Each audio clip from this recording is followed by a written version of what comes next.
अय्यूब के 11 अध्याय को हम अध्ययन करेंगे இன்றைக்கு நாம் யோபுவினுடைய 11ஆம் அத்தியாயத்தை தியானிக்க போகிறோம். और उसे इस शीर्षकத்திலே हम अध्ययन करेंगे. அதை நாம் இந்த தலைப்பின் கீழ் தியானிக்க போகிறோம். जज not the sufferer as guilty, पीड़ित को दोषी न समझें. பாதிக்கப்பட்டவரை குற்றவாளியாக தீர்க்க வேண்டாம். हम जैसे हम लगातार अय्यूब की बातों को हम समझने की कोशिश कर रहे हैं தொடர்ந்து இப்படி நாம் யோபுவினுடைய காரியங்களை அறிந்து கொள்ள முயற்சி எடுத்து வருகிறோமோ, और उसकी भूमिका को थोड़ा मैं कह के मैं आगे बढ़ना चाहता हूं. அதனுடைய முன்னுரையை கொஞ்சம் சொல்லிவிட்டு நான் தொடர்ந்து முன்னேற விரும்புகிறேன். परमेश्वर अय्यूब के बारे में ये गवाही देता है कि वो खरा और सीधा मनुष्य है. தேவன் யோபுவை குறித்து இப்படியாக சாட்சி சொல்லுகிறார், அவர் உத்தமமும் சன்மார்க்கமுமானவன் என்று சொல்லி. और शैतान उसे और परीक्षा में डालने के लिए परमेश्वर से अनुमति मांगता है. சாத்தானோ அவனை இன்னும் சோதனைக்குள்ளாக்க தேவனிடத்திலிருந்து அனுமதியை பெறுகிறான். और एक के बाद एक पीड़ा और परीक्षा अय्यूब के जीवन में चली आती है. ஒன்றுக்கு அடுத்து இன்னொன்று என்று சொல்லி யோபுவுடைய வாழ்க்கையிலே வேதனைகள் வந்து கொண்டே இருக்கின்றன. पहले बाहर की बातों में उसके परीक्षाएं आती हैं. முதலாவது வெளியிலிருந்து வருகிற காரியங்களினாலே அவன் சோதிக்கப்பட்டான். वो अपने बच्चों को खो देता है, अपनी बातों को खो देता है, अपने लोगों को खो देता है. அவன் தன்னுடைய ஜனங்களையும் தன்னுடைய சொத்தையும் தன்னுடையவர்களையும் பிள்ளைகளையும் இழந்து போகிறான். और उसके आगे वो खुद अपने स्वास्थ्य को भी खो देता है. தொடர்ந்து அடுத்த முறையாக அவன் தன்னுடைய சொந்த சுகத்தையும் இழக்கிறான். और इस दरमियान उसके मित्र 3 मित्र उसके साथ रहने के लिए 7 दिन तक आते हैं. இதற்கிடையிலே அவனுடைய 3 சிநேகிதர்கள் அவனோடு கூட இருக்கும்படியாக 7 நாட்களுக்காக வருகிறார்கள். और वे 7 दिन तक वे चुप रहे. 7 நாட்கள் வரைக்கும் அவர்கள் பேசாமல் இருந்தார்கள். लेकिन उसके आगे वे उसके अय्यूब के साथ कई बातों को वे कहने लगे. ஆனால் அதற்கு பின்பு யோபுவோடு கூட अनेक காரியங்களை பேச துணிந்தார்கள். और जैसे मैंने कहा अय्यूब के किताब में उनके मित्रों के कई बातों को हम देखते हैं. நான் சொன்னது போல யோபுவினுடைய சரித்திரத்திலே யோபுவினுடைய சிநேகிதருடைய अनेक காரியங்களை பார்க்கலாம் என்று. और उनके कुछ बातें सच्चाई के रूप में, अच्छे सिद्धांत के रूप में दिखे जाने के बावजूद அவர்களுடைய अनेक காரியங்கள் பேச்சுக்கள் நல்ல கோட்பாடுகளாக உலகம் ஏற்றுக்கொள்ளக்கூடிய காரியங்களாக அமைந்திருந்தும், लेकिन वे अय्यूब को सही तौर से नहीं समझने के कारण அவர்களோ யோபுவை சரியான விதத்திலே புரியாமல் போனதினாலே और परमेश्वर की दृष्टिकोण से उस वातावरण को नहीं देखने के कारण தேவ கண்ணோட்டத்திலே அவனுடைய சூழ்நிலையை பார்க்க தவறினது நிமித்தம் वे अय्यूब को संभालने वाले नहीं, अय्यूब को और गिराने वाले वे बन गए. அவர்கள் யோபுவை பராமரிக்கிறவர்களாக அல்ல, யோபுவையோ இன்னும் கீழே விழத்தள்ள பண்ணினார்கள். पहले उसका मित्र एलिपज शुरू करता है, अपने बातों को रखता है. முதலாவது அவனுடைய சிநேகிதனாகிய எலிப்பாஸ் என்பவன் தன்னுடைய காரியங்களை சொல்லி ஆரம்பிக்கிறான். फिर उसका मित्र बिल्दाद आगे बढ़ता है. திரும்ப அவனுடைய சிநேகிதனாகிய பில்தாத் வந்து பேசுகிறான். और इस 11 अध्याय में उसका तीसरा मित्र सोपर यहाँ पे शुरू करता है. இங்கே 11வது அத்தியாயத்திலே அவனுடைய இன்னொரு சிநேகிதனாகிய சோப்பார் என்பவன் பேசுகிறான். अगर आप सोचते हैं कि एलिपज या बिल्दाद की बातें अय्यूब को घायल पहुंचा हो, ஒருவேளை நீங்கள் யோசித்திருந்தால் அந்த எலிப்பாஸ் அல்லது பில்தாத்தினுடைய காரியங்கள் யோபுவை காயப்படுத்தி இருக்கிறது என்று, सोपर एकदम ठीक उसको घायल पहुंचाने लायक बातों को बिना संकोच किए सीधे बोलता है. ஆனால் இந்த சோப்பார் என்பவன் யோசிக்காமலேயே அவன் நேரடியாக யோபுவை காயப்படுத்தக்கூடிய வார்த்தைகளை சொல்லுகிறான். और इसलिए एक व्यक्ति परमेश्वर के दास इस प्रकार कहते हैं, ஆகையினால ஒரு மனிதன் தேவ ஊழியர் இப்படியாக சொல்லுகிறார், misapplied precious truth becomes poison. वो कहते हैं जो सच्चाई होने के बावजूद वो सही तौर से और जब नहीं लगाया जाता है वो जहर बन जाता है. உண்மையா இருந்தும் சரியா இருந்தும் சரியான விதத்திலே அது சொல்லப்படவில்லை என்று சொன்னால் அது விஷமாக மாறுகிறது. और वो ये भी कहते हैं half truth is worse than untruth, यानी आधा सच्चाई झूठ से भी बहुत बुरा है. அவர் இதையும் சொல்லுகிறார், பாதி உண்மை இருக்கிறதே அது பொய்யை காட்டிலும் பயங்கர தீமை உள்ளது. इसका मतलब ये नहीं कि मैंने सच्चाई को जान लिया या मेरे पास सही विचार है. இது இப்படி இருந்தால் போதாது, நான் உண்மையை அறிந்திருக்கிறேன், என்னிடத்துல சரியான எண்ணங்கள் உண்டு என்று. वो सिर्फ हमारे अंदर एक घमंड को ही ला सकता है. அவைகள் வெறுமனே நமக்குள்ளே பெருமையை தான் கொண்டு வரும். परमेश्वर चाहता है कि हम दूसरों को हम समझें, தேவன் விரும்புகிறார் பிறரை நாம் புரிந்து கொள்ள. और प्यार से भरे हुए व्यवहार को हम दूसरों के साथ हम करें. அன்பினால் நிறைந்து பிறரோடு பழக தேவன் விரும்புகிறார். तो वैसे हम आगे की इस अध्याय में हम आगे बढ़ेंगे. தொடர்ந்து இந்த அத்தியாயத்திலே முன்னேறி செல்லலாம். और जैसा हम करते आए हैं, मैं उस एक शब्द को इस्तेमाल करना चाहता हूं, जो गिल्टी करके उस शब्द को इस्तेमाल करना चाहता हूं. நான் வழக்கமாய் பயன்படுத்தி வருகிற அந்த வார்த்தையை போட்டு பேசுகிறேனே, அதை இன்றைக்கு நான் கில்ட்டி என்ற வார்த்தையில பேச விரும்புகிறேன். और उसमें 6 अक्षरों को देखते हैं. उन 6 अक्षरों में से 6 प्रकार की बातों को आपके दिए हुए पेपर में आप देख सकते हैं. அந்த கில்ட்டி என்ற வார்த்தையிலே 6 எழுத்துக்கள் உண்டு. அந்த 6 எழுத்துக்களுக்குடைய 6 குறிப்புகளை கொடுக்கப்பட்ட பேப்பர்ல நீங்கள் காணலாம். लेकिन समय के अनुसार मैं 3 बातों के ऊपर प्रकाश डाल के मैं आगे बढ़ना चाहता हूं. ஆனா நேரத்துக்கு அடுத்தாற்போல் நான் 3 காரியங்களை குறித்து விளக்கி முன்னேற விரும்புகிறேன். तो पहले मैं उसके 1 और 2 पद को मैं पढ़ूंगा. முதலாவது 1ஆம் 2ஆம் வசனங்களை நான் அங்கே வாசிக்கிறேன். तब नामाती सोपर ने कहा, बहुत सी बातें जो कही गई हैं, क्या उनका उत्तर देना ना चाहिए? क्या बकवादी मनुष्य धर्मी ठहराया जाए?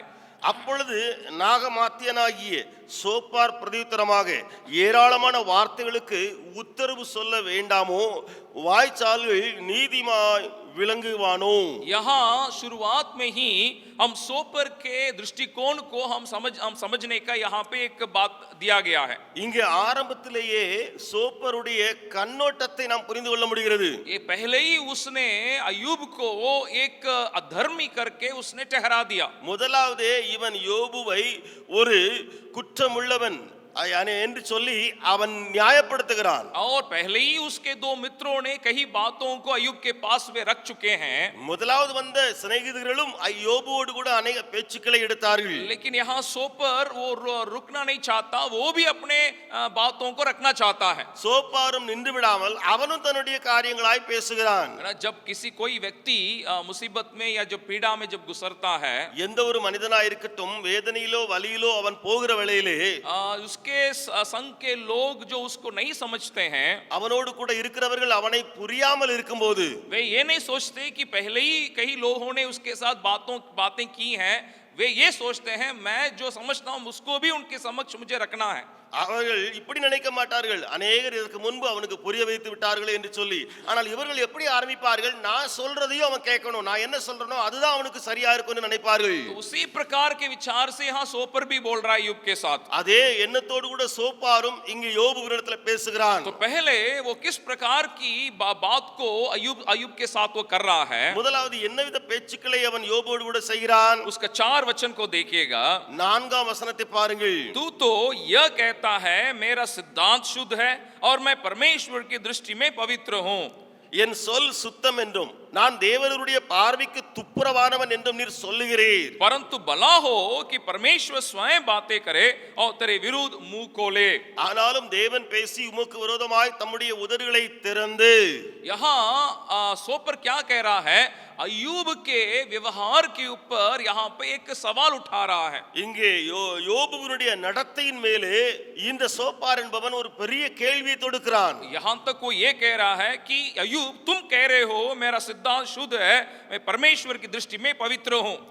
இப்படி சொல்லுகிறான். இதுவரைக்கும் அந்த யோபுவே நீர் சொல்லுகிறீர் என்னுடைய காரியங்கள் சரியா இருக்கிறது, தேவ கண்ணோட்டத்திலே நான் சுத்தமா இருக்கிறேன் என்று சொல்லி. लेकिन अगर आप 10वां अध्याय में अगर आप पढ़ेंगे, ஆனால் இங்கே 10வது அத்தியாயத்தை நீங்கள் வாசித்தால், यानी 10वां अध्याय तक जब अगर आप पढ़ेंगे, 10வது அதிகாரம் வரைக்கும் நீங்கள் வாசித்தால், ये सोपर जो कहता है कि अय्यूब ने इस प्रकार कहा था, சோப்பார் இப்படி சொல்லுகிறான், யோபு இப்படி சொன்னது போல. इस प्रकार की जो बातों को अय्यूब ने नहीं कहा. ஆனால் இப்படிப்பட்ட காரியங்களை யோபு சொல்லவில்லை. यानी अगर आप आपके बाइबल में देखिएगा, वो कोट के अंदर दिया गया है. நீங்கள் வேதத்திலே பார்த்தால் அது கோட்டுக்குள்ளே அது போடப்பட்டிருக்கிற வாக்கியங்கள். इसका मतलब सोपर कह रहा है अय्यूब आपने इस प्रकार कहा था. அதாவது சோப்பர் என்ன சொல்லுகிறான்? யோபுவே நீர் இப்படி சொல்லி இருந்தீர். लेकिन अय्यूब ने जो बातों को नहीं कहा उसको सोपर लेकर के कह रहा है कि अय्यूब आपने इस प्रकार कहा था. ஆனால் யோபு சொல்லாத காரியங்களை, சொல்லாத வார்த்தைகளை சோப்பர் எழுதும்போது அது சொல்லுகிறான், யோபுவே நீர் இப்படி சொல்லி இருந்தீர் என்று சொல்லி. इसका मतलब उसका विचार क्या है, उसका मनसा क्या है? இதனுடைய அர்த்தம் அவனுடைய மனநிலை, அவனுடைய உள் எண்ணம் என்னவா இருக்கிறது? अय्यूब को संभालने की विचार नहीं है, யோபுவை பராமரிக்க கூடிய எண்ணம் அல்ல. उसको और उसको दोषी ठहराने के विचार है। இன்னும் அவன் மேல் குற்றம் சுமத்தக்கூடிய எண்ணம். इसलिए मैं पहले विषय में मैंने इस प्रकार लिखा है, ஆகையினாலே முதல் குறிப்பில நான் இப்படி எழுதியிருக்கிறேன். guilt trap not a person who is in misery by questioning their conduct. संकट में पड़े व्यक्ति के व्यवहार पर प्रश्न चिन्ह लगाकर उन्हें अपराध बोध में न फंसाएं। துன்பத்தில் இருக்கும் நபரின் நடத்தையை கேள்விக்குட்படுத்துவதன் மூலம் அவர்களை குற்ற உணர்வில் சிக்க வைக்க வேண்டாம். तो यहाँ दूसरों के साथ बर्ताव में हमारा मनसा हमारा विचार कैसा रहता है, மற்றவரோடு பழகுகிற ஈடுபடுகிற அந்த காரியங்களிலே நம்முடைய எண்ணங்கள் எப்படி இருக்கின்றன? कि क्या हम दूसरों को संभालने के विचार से व्यवहार करते हैं, பிறரை நாம் பராமரிக்க அந்த எண்ணத்தோடு பேசுகிறோமா?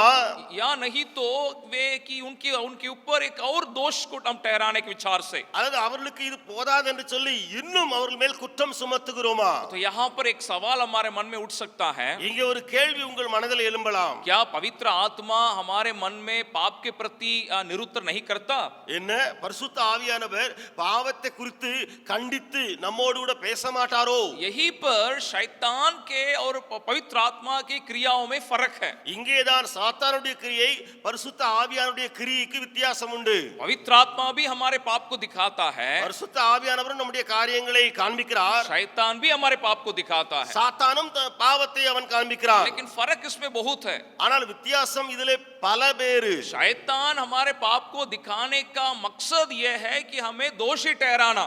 சாத்தான் நம்முடைய பாவத்தை எடுத்து காட்டுவதனுடைய நோக்கம் நம்மை குற்றப்படுத்த அல்லது குற்றவாளியாக்க. लेकिन पवित्र आत्मा हमारे पापों को निरुत्तर करने का मकसद है हमें फिर से पुनर्स्थापित करना। ஆனால் பரிசுத்த ஆவியானவர் நம்முடைய பாவத்தை எடுத்து காட்டுகிறாரே, கண்டித்து உணர்த்துகிறாரே, அதற்கு காரணம் திரும்ப நாம் அந்த உயர்ந்த நிலைமைக்கு வர.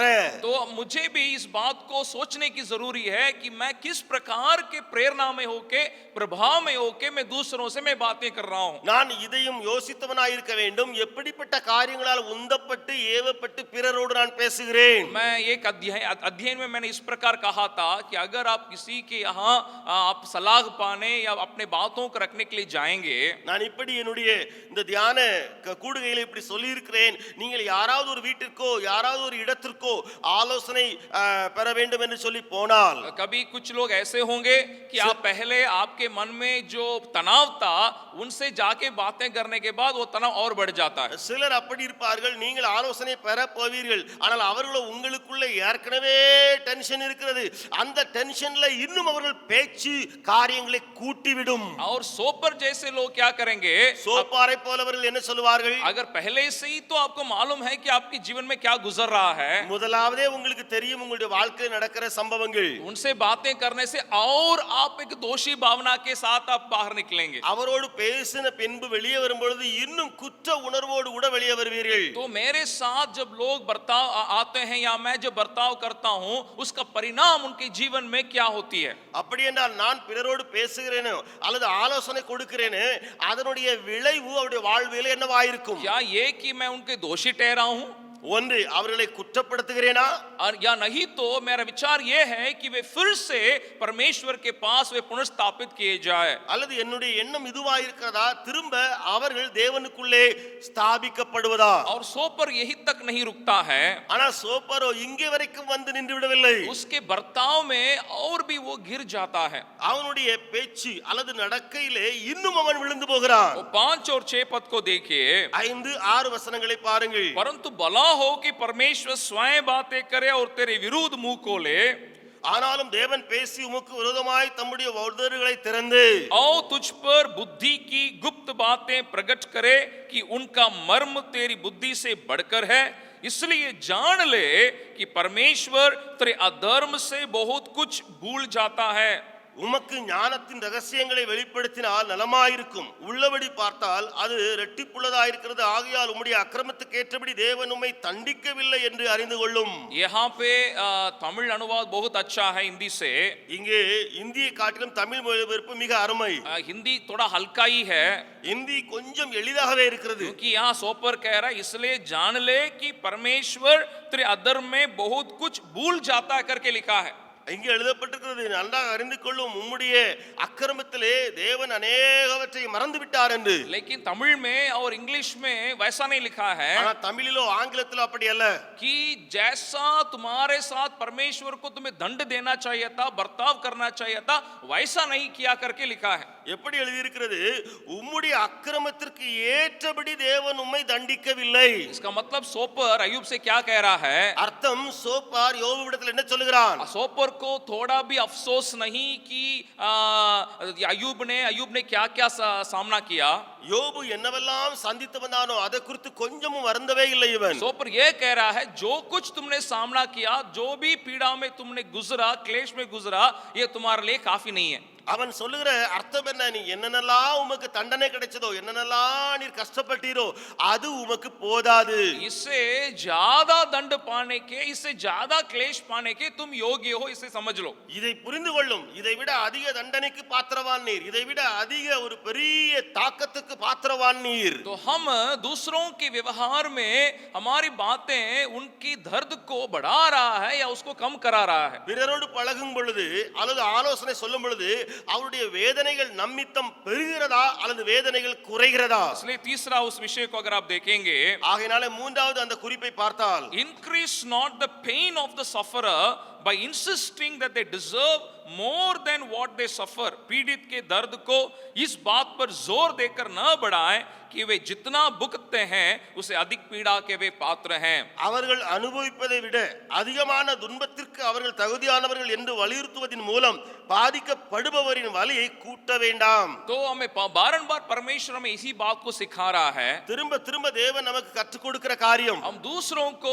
संभालने की बातों को हम सीखने पाएं பிறரை பராமரிக்கக்கூடிய காரியங்களை கற்றுக்கொள்வோம். और उनके साथ हम सहानुभूति रखने वाले, हम प्रेम की भावना से व्यवहार करने वाले होने पाएं. அவருடைய காரியங்கள் எல்லாம் சகித்து அன்போடு கூட அவர்களோடு கூட பேசுகிறவர்களாக மாறுவோம். और तीसरे एक बात के मैं दिखा के मैं अंत करना चाहूंगा. மூன்றாவது ஒரு காரியத்தை காண்பித்து நான் முடிக்க விரும்புகிறேன். 11 से लेकर 17 तक के वचनों को अगर आप देखेंगे, 11ஆம் வசனத்திலிருந்து 17ஆம் வசனம் வரைக்கும் வாசித்து பார்த்தால், उसके एक दो वचन को मैं पढ़ रहा हूं. 1-2 वचनங்களை வாசிக்கிறேन. 11 वचन, क्योंकि वो पाखंडी मनुष्यों का भेद जानता है और अनर्थ काम को देखकर क्या वो उस पर ध्यान न देगा.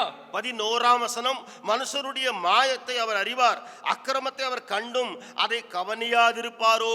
12 वचन, परंतु मनुष्य चूचा और निर्बुद्धि होता है क्योंकि मनुष्य जन्म से ही जंगली गद्दे के बच्चे के समान होता है. 12வது வசனம், புத்தி இல்லாத மனுஷன் காட்டு கழுதை குட்டிக்கு ஒப்பாக பிறந்திருந்தாலும் பெருநெஞ்சுள்ளவனாய் இருக்கிறான். यहाँ इस पूरे अध्याय को जब हम पढ़ते हैं, இந்த முழு அத்தியாயத்தையும் வாசித்தால் यहाँ कई प्रकार की बातों को सोपर अयूब से कह रहा है. இங்கே अनेक விதமான காரியங்களை குறித்து சோப்பார் யோபுவிடத்தில் பேசுகிறான். यानी वो अयूब को किस प्रकार उसको समझता है, बर्ताव कर रहा है.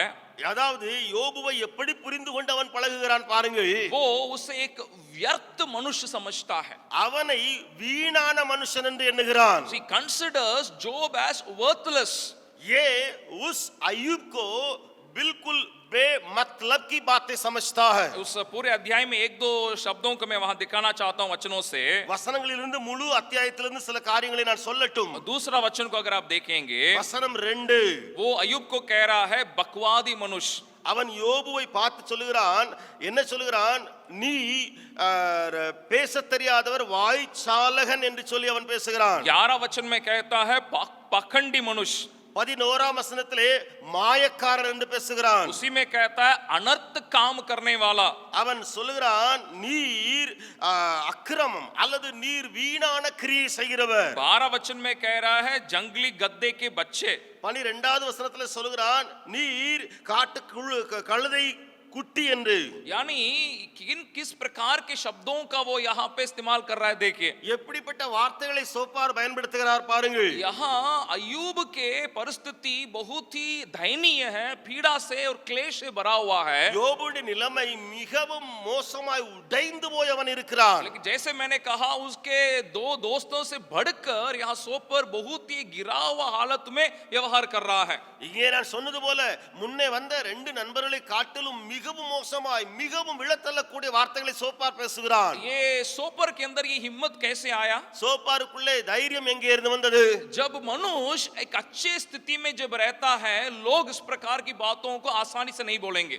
மனிதன் நல்ல நிலைமையில இருந்தால் ஜனங்கள் அவர்களை குறித்து மிக எளிதாய் காரியங்களை பேசுவார்கள். लेकिन वही मनुष्य जब कोई क्लेश या पीड़ा में जब वो गुजरेगा, दूसरों को बोलने का हिम्मत आ जाता है. ஆனால் அதே மனுஷன் வேதனை வலி பாடுகள் வழியாய் போகும் பொழுது பிறருக்கு பேச துணிச்சல் வந்துவிடும். यानी वे उसका लाभ उठाने की कोशिश करते हैं, उनकी परिस्थिति की लाभ उठाते हैं. அதாவது பேசுகிறவர்கள் அந்த மனிதனுடைய சூழ்நிலையை வைத்து இவர்கள் அதை லாபமாக்கி அல்லது அதனுடைய காரியங்களை பயன்படுத்தி பேசுவார்கள். ये हमें अय्यूब से ज्यादा हमें सोपर की चरित्रों को हमें दिखाता है कि वो किस प्रकार का मनुष्य है. இது யோபுவை காட்டிலும் சோப்பாருடைய குணநலன்களை அவன் எப்படிப்பட்ட குணமுடையவன் என்பது நமக்கு விளங்கும். तो मैं किस प्रकार का व्यक्ति हूं? நான் எப்படிப்பட்ட மனுஷன்? क्या मैं लोगों के जीवन में उनकी दर्द या क्लेश या उनकी पीड़ा को मैं की लाभ उठाने वाला हूं? நான் பிறருடைய அல்லது ஜனங்களுடைய நிலைமை இருக்கிறதே,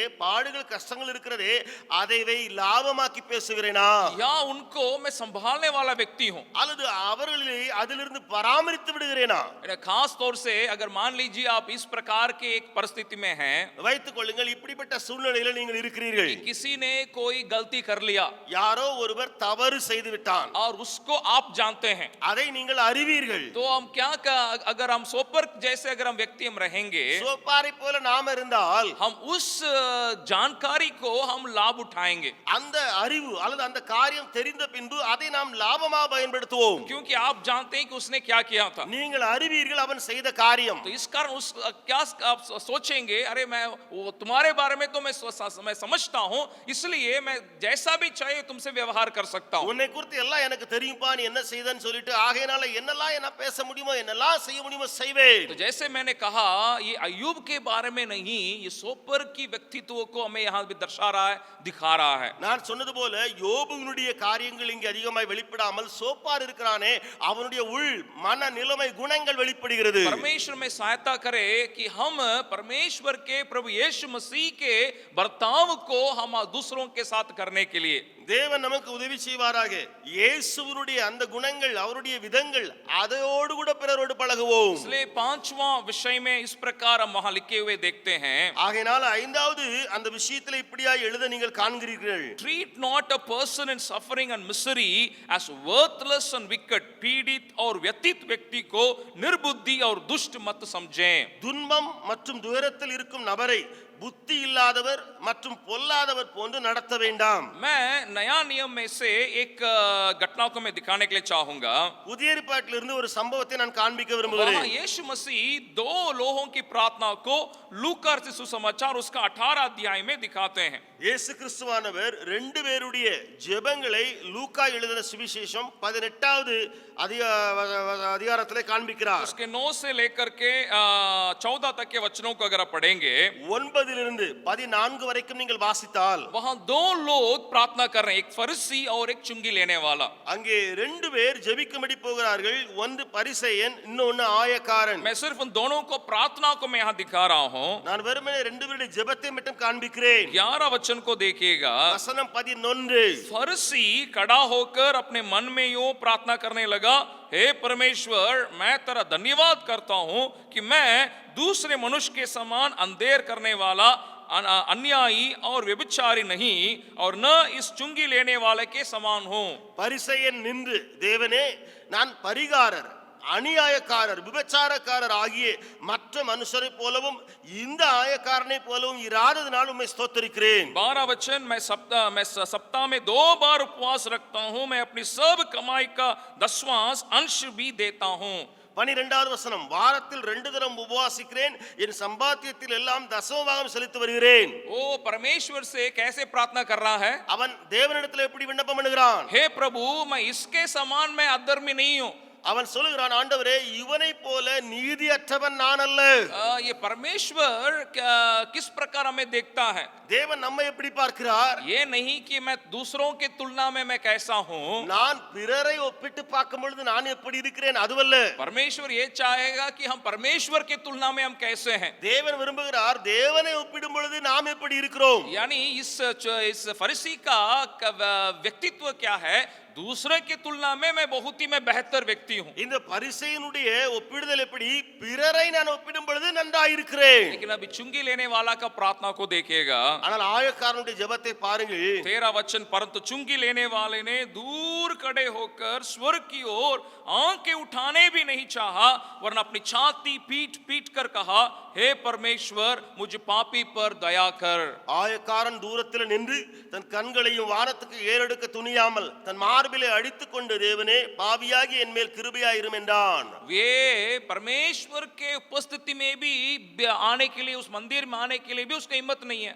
இவன் தேவ ஆலயத்துக்குள் அல்லது தேவ சமூகத்துக்குள் வருவதற்கும் அவனுக்குள்ள தைரியமே இல்லை. और परमेश्वर के ऊपर अपने आंखों को उठाने के लिए भी वो नहीं चाह रहा है, वो नहीं कर पा रहा है. பரலோகத்தை நோக்கி தேவனை நோக்கி கண்களை ஏறெடுக்க துணியாமல் और रो रो के प्रार्थना कर रहा है, அழுது அழுது ஜெபிக்கிறான். हे प्रभु मुझ पर दया कर. ஆண்டவரே என் மேல் தயவாயிரும். अभी दोनों को लेकर के यीशु मसीह क्या कह रहे हैं? ரெண்டு பேரையும் வைத்து இயேசு சொல்லுகிற காரியம் 14 पद में, मैं तुमसे कहता हूं कि वो दूसरा नहीं परंतु यही मनुष्य धर्मी ठहराया जाकर अपने घर गया, क्योंकि जो कोई अपने आप को बड़ा बनाएगा वो छोटा किया जाएगा, और जो अपने आप को छोटा बनाएगा वो बड़ा किया जाएगा. 14ஆம் வசனத்திலே அவன் அல்ல இவனே நீதிமானாக்கப்பட்டவனாய் தன் வீட்டுக்கு திரும்பி போனான் என்று உங்களுக்கு சொல்லுகிறேன். ஏனெனில் தன்னை உயர்த்துகிறவன் எவனும் தாழ்த்தப்படுவான், தன்னை தாழ்த்துகிறவன் உயர்த்தப்படுவான் என்றார். तो यहाँ यीशु मसीह ये कह रहे हैं இங்கே இயேசு கிறிஸ்து இப்படி சொல்லுகிறார், कि अपने दृष्टि में धर्मी जो होता है उसे परमेश्वर धर्मी नहीं गिनता. தன்னுடைய பார்வையிலே நீதிமானாய் தோன்றுகிறானே அவனை தேவன் நீதிமான் என்று எண்ணாமல். क्योंकि हम परमेश्वर के दृष्टि में बिना परमेश्वर के अनुग्रह हम धर्मी के धर्मी नहीं हो सकते. ஏனென்றால் தேவ கண்ணோட்டத்திலே அவருடைய கிருபையை நாம் பெறாமல் நீதிமானாய் இருக்க முடியாது. इसलिए यीशु मसीह कह रहा है, ये पापी व्यक्ति वही परमेश्वर की नजर में धर्मी ठहराया गया है. ஆகையினாலே பாவியானிய அந்த மனுஷன் தேவனுடைய கண்ணோட்டத்திலே நீதிமானாக்கப்படுகிறான். क्योंकि वो दूसरों के तुल्य में अपने को नहीं देख रहा है, परमेश्वर के नजरिया में अपने को देखने के लिए अपने को सौंप रहा है. ஏனென்றால் அவன் பிறருடைய காரியத்தை ஒப்பிட்டு தன்னை அங்கே கொண்டு வராமல் தேவனுடைய பார்வையிலே அவரை ஒப்பிட்டு அங்கே வருகிறான். हम जब तक हम हमारे स्थिति को हम परमेश्वर के नजर से नहीं देखेंगे, நாம் நம்முடைய நிலைமையை தேவ பார்வையிலே பார்க்க தவறி இருந்தால் मैं तब तक मैं दूसरों के साथ सही बर्ताव नहीं कर सकता. நாம் பிறரோடு கூட சரியான விதத்திலே ஆலோசனை அல்லது பழக முடியாது. मैं पौलुस की बातों से मैं ज्यादा प्रभावित हूँ. பவுலுடைய வார்த்தைகளினாலே அதிகமாக நான் கவரப்பட்டவன். वो अपने बारे में ये कहता है, அவன் தன்னை குறித்து சொல்லுகிறான், मैं प्रेरितों में, सारे प्रेरितों में सबसे मैं छोटा हूँ. நான் எல்லா அப்போஸ்தலரிலும் சிறியவனாயிருக்கிறேன். और वो कहता है, सारे पापियों में मैं श्रेष्ठ हूँ. எல்லா பாவிகளுக்கும் நான் பிரதான பாவி.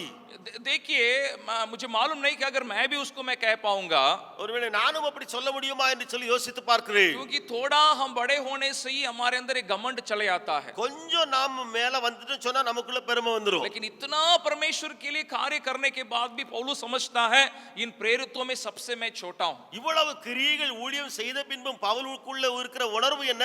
எல்லா அப்போஸ்தலரிலும் நான் சிறியவன். बस यही कि मैं पापियों में ही श्रेष्ठ हूँ. எல்லா பாவிகளிலும் நான் பிரதான பாவி என்று சொல்கிறார். ये विचार हमारे अंदर लगातार होने की जरूरी है. இந்த எண்ணம் நம்ம மத்தியில எப்பொழுதுமே இருக்க வேண்டும். जब हम विश्वास में हम या सेवा में शुरू करेंगे तब ये विचार रहेगा.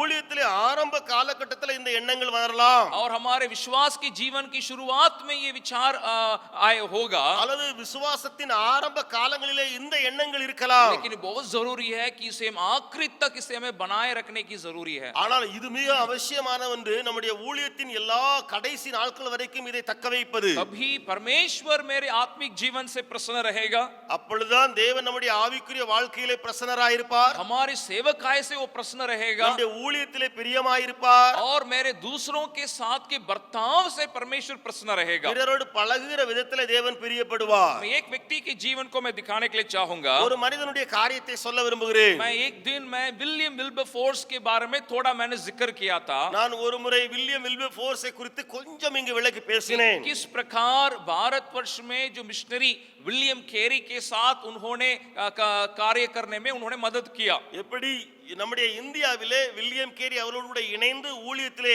அவர் காரியங்களை செய்தார் என்று. यानी विलियम केरी भारत में थे, विलियम विल्बरफोर्स इंग्लैंड में थे।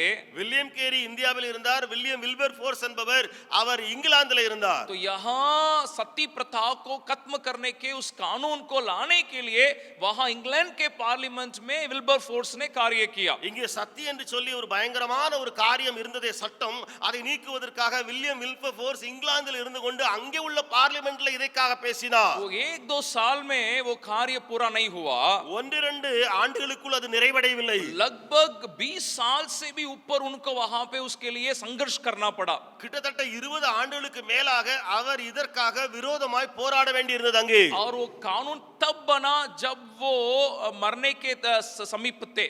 அவர் மரண தருவாயில இருக்கும் பொழுதுதான் அந்த சட்டம் இயற்றப்பட்டது. लेकिन इसकी भूमिका की बातों को थोड़ा मैं कहने के लिए चाहूंगा। இதனுடைய கொஞ்சம் முன்னுரையாக இதனுடைய விளைவான காரியங்களை சொல்ல விரும்புகிறேன். एक वक्त आया जब विल्बरफोर्स अपने जीवन में निराशा में वे आ गए थे। ஒரு காலகட்டத்தில் வில்பர்ஃபோர்ஸ் என்பவர் தன்னுடைய வாழ்க்கையிலே சோர்வுற்றவராயிருந்தார். कारण उन दिनों में इंग्लैंड के पार्लियामेंट के अंदर भ्रष्टाचार कई ज्यादा बढ़ चुका था। ஏனென்றால் அந்த காலகட்டத்தில் இங்கிலாந்துடைய பார்லிமெண்ட்ல அதிகமான லஞ்சம் ஊழல் பெருகிற்று. और उस प्रकार के माहौल में रहने के कारण वही प्रभाव में विल्बरफोर्स भी आ गया था। அப்படிப்பட்ட அந்த ஊழலான சூழ்நிலையிலே வில்பர்ஃபோர்ஸும் தாக்கத்துக்குள்ளாக்கப்பட்டார். इस कारण उस पार्लियामेंट के उनका जो पद है, जो जिम्मेदारी है, उसे छोड़ के जाने के निर्णय ले लिए। ஆகையினாலே அந்த பார்லிமென்ட்டினுடைய அவருடைய பொறுப்பு அல்லது பதவி அதை அவர் விட்டு போக துணிந்தார். और उसके उस निर्णय लेने के समय में उन्होंने एक व्यक्ति से सलाह पाने के लिए वे गए। அந்த தீர்மானம் எடுப்பதற்கு முன்பதாக ஒரு மனிதரிடம் ஆலோசனை பெற அவர் சென்றார். वो किसके पास गए थे? उसका नाम है जॉन न्यूटन।